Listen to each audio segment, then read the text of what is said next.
ओम नमो भगवते वासुदेवाय नमः। तीसरा स्कंद 22वां अध्याय। स्वयंभू मनु का कर्दम ऋषिश्वर के साथ अपनी कन्या देवहूति का विवाह कर देना। मैत्रेय जी ने विदुर जी से कहा कि जब कर्दम ऋषिश्वर ने देवहूति के साथ विवाह करना अंगीकार किया, तब स्वयंभू मनु ने देवहूति का विवाह कर्दम जी से विधि पूर्वक करके कहा, महाराज, आपको सेना और द्रव्य आदि जिस वस्तु की चाह हो सो तुम्हारे यहाँ पहुँचा दें, क्योंकि मेरा सब राज्य और धन ब्राह्मणों और ऋषिश्वरों का है। यह सुनकर कर्दम जी हंसकर बोले, हे राजन, हमको धन और सेना कुछ ना चाहिए। जब स्वयंभू मनु और शत्रुपा अपनी कन्या को कर्दम जी के पास छोड़कर राज मंदिर को जाने लगे, तो देवहूति ने बहुत रोदन किया। राजा और रानी उसे धैर्य देकर कर्दम जी से विदा हुए और देवहूति कर्दम जी की सेवा में रहकर उनका सब काम बिना कहे कर देती थी, जिसमें किसी काम के लिए उनको कहना न पड़े।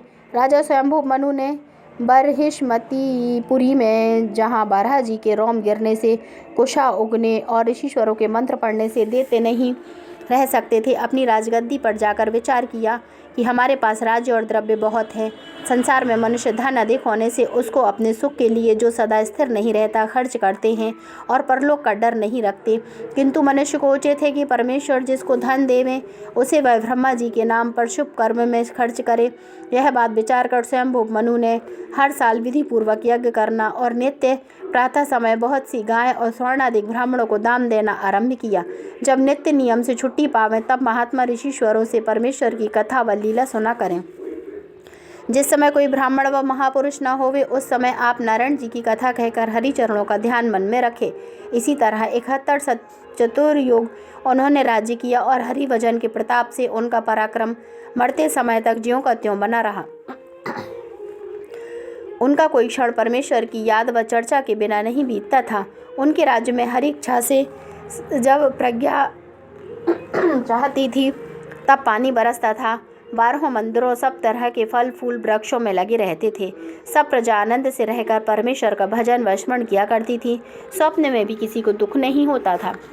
इति श्री 22वां अध्याय समाप्त। 23वां अध्याय। कर्दम जी का अपने योग बल से एक बहुत उत्तम विमान प्रकट करना और उसी विमान में रहकर देवहूति के साथ विहार करना। मैत्रेय ऋषिश्वर बोले, हे विदुर जी, देवहूति नित्य अपने पति की सेवा में रहकर एक दिन उनके सामने हाथ जोड़कर खड़ी हुई। उसके मन में गृहस्थी का सुख भोगने की कुछ चाहना हुई। कर्दम जी ऋषिश्वर उसकी सेवा और पतिव्रत धर्म से बहुत प्रसन्न रहते थे।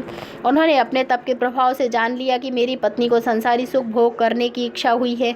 यह जानकर उन्होंने मन में विचार किया कि इसने राजकन्या होकर आज तक कभी अपने लिए कुछ गहना व कपड़ा मुझसे नहीं मांगा, इसलिए इसकी इच्छा पूर्ण करना चाहिए।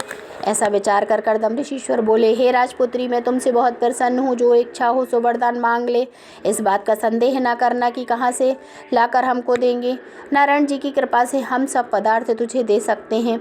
यह वचन सुनते ही देवहूति हंसकर बोली, हे स्वामी, आप लोक और परलोक दोनों जगह कर सुख भोगने वाले हैं।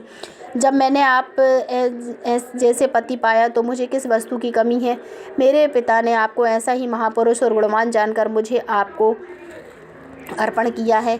एक बार मुझे आपके साथ गृहस्थी का संयोग करना बहुत है। सदा भोग विलास की चाहना करना अच्छा नहीं होता। यह बात सुनकर कर्दम जी ने कहा, तू संतोष रख, मैं तेरी इच्छा पूरी करूँगा। अपने पति का यह वचन सुनकर देवहूति ने मन में विचार किया कि मेरे पास कुछ गहना कपड़ा और स्थान आदि संसारिक सुख भोग करने के योग्य नहीं है। मेरे शरीर मिट्टी व धूलि से भरा है, किस तरह भोग विलास होगा। कर्दम जी ऋषिश्वर अंतर्यामी थे। उसके मन का हाल जानकर उसी समय एक विमान सुनहरा जड़ाऊ, बहुत लंबा चौड़ा, जिसमें चारों तरफ मोतियों की झालरें बंधी, मखमली बिछौने बिछे और झाड़ व फानूस लगे थे, अपने योग बल से प्रकट किया। उस विमान में अनेक प्रकार के मकान, बिलग बिलग इंद्र रूपी सामान बने थे। अनेक प्रकार के फल फूल वृक्षों में लगे थे। अनेक रंग के पक्षी उस विमान में सुहावनी बोली बोलते थे। अच्छे अच्छे जलाशय बने थे। संसारी सुख के सब पदार्थ उसमें रखे थे। देवहूति ने उस विमान की शोभा देखकर मन में विचार किया कि धूलि लगा हुआ मेरा शरीर इस विमान पर बैठने योग्य नहीं है। यह संदेह देवहूति के मन का जानकर उसी समय कर्दम जी ने अपने योग बल से एक नारायण कुंड, जिसमें बहुत निर्मल पानी भरा हुआ था और कमल फूलों पर भ्रमर गूंज रहे थे, प्रकट करके देवहूति से कहा, हे राजपुत्री, तू इस कुंड में स्नान कर। ऋषिश्वर की आज्ञा से जब देवहूति ने उस कुंड में स्नान किया, तो वह बहुत सुंदर दिव्य रूप कन्या के समान 12 वर्ष की अवस्था होकर जड़ाऊ गहने व उत्तम वस्त्र पहने उसमें से बाहर निकल आई।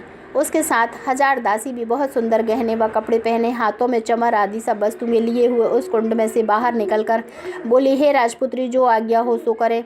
उस समय राजपुत्री ऐसी सुंदरी मालूम होती थी कि कामदेव की स्त्री रति भी उसके सामने नहीं थी। जब कर्दम ऋषीश्वर ने उस चंद्रमुखी का रूप देखा तो अपने तन को निहार कर मन में विचार किया कि मुझको भी उचित है कि अपना शरीर देवहूति के साथ प्रसन्न करने के योग्य बनाऊं। ऐसा विचार कर कर्दम जी ने भी उस कुंड में स्नान किया। सो वे भी दिव्य रूप अश्विनी कुमार के समान अति सुंदर 16 वर्ष के हो गए। जब नारायण जी की कृपा से दोनों मनुष्य तरण हुए तब कर्दम जी बड़े प्रेम से देवहूति का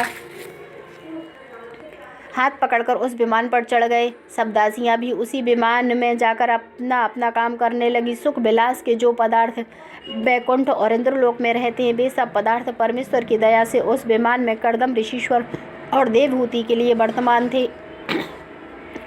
उस विमान पर बहुत दिनों तक कर्दम जी और देवहूति ने रहकर संसार का सुख उठाया। जब उनका चित्त कहीं जाने को चाहता था तो वह विमान पवन के समान उड़ता हुआ इंद्रलोक, वरुण लोक, कुबेर लोक, गंधर्व लोक आदि सब लोकों को में और मंदराचल आदि पहाड़ों पर एक क्षण में चला जाता था। देव कन्या और देवता आदि उस विमान की सुंदरता और रचना देखकर कर्दम जी और देवहूति के भाग्य की बड़ाई किया करते थे।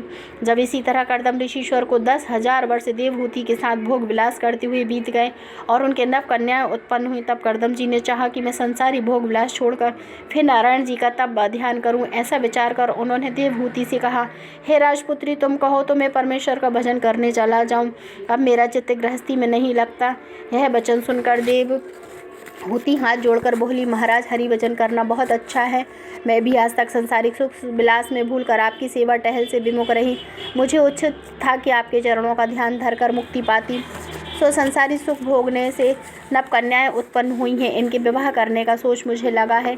इनका विवाह करके मैं भी बंधन से छूटती तो आपके साथ आपकी सेवा टहल करने के लिए चलती। सो इन कन्याओं का विवाह कर दीजिए और मुझे भी अपने साथ लेकर वन में चलकर हरि भजन कीजिए। आपके चले जाने के उपरांत मैं इनका विवाह करने के लिए कहाँ पर पाऊँगी? अब तक मैंने संसारी सुख के लिए आपकी सेवा की, जो आपको परमेश्वर भाव जानकर आपकी टहल करती थी तो अपना परलोक बनाकर आवागमन से छूट जाती। मैंने अपने बाप के यहाँ पर महात्मा लोगों से यह बात सुनी थी, जिसने मनुष्य तन पाकर हरि भजन व सत्संग नहीं किया और संसारी माया मोह में फंसकर भ्रष्ट हुआ, उसका जन्म लेना निष्फल समझना चाहिए। परमेश्वर की माया ने मुझे ठग लिया। जो आप ऐसे महापुरुष पति पाने पर भी मेरे हरि भजन नहीं किया। संसार में जो मनुष्य शालिग्राम व ठाकुर जी का भोग लगाए बिना भोजन करते हैं, उन्हें जीते हुए मृतक के समान जानना चाहिए। यह बात सुनकर कर्दम ऋषीश्वर ने मन में विचार किया कि परमेश्वर ने मेरे यहाँ अवतार लेने के लिए वरदान दिया था, सो अभी तक जन्म नहीं लिया। गृहस्थी छोड़ देने से यह बात रह जाएगी। कर्दम ऋषीश्वर परमेश्वर का यह वचन याद करके अपनी स्त्री से बोले, हे राजपुत्री, तू अपने मन में किसी बात का संदेह मत कर। तेरे गर्भ से नारायण जी अवतार लेंगे। ऐसा कहकर कर्दम ऋषीश्वर ने देवहूति के साथ भोग किया। सो हरि इच्छा से उसी समय उसके गर्भ रहा। इति श्री तीसरा स्कंद 23वां अध्याय समाप्त।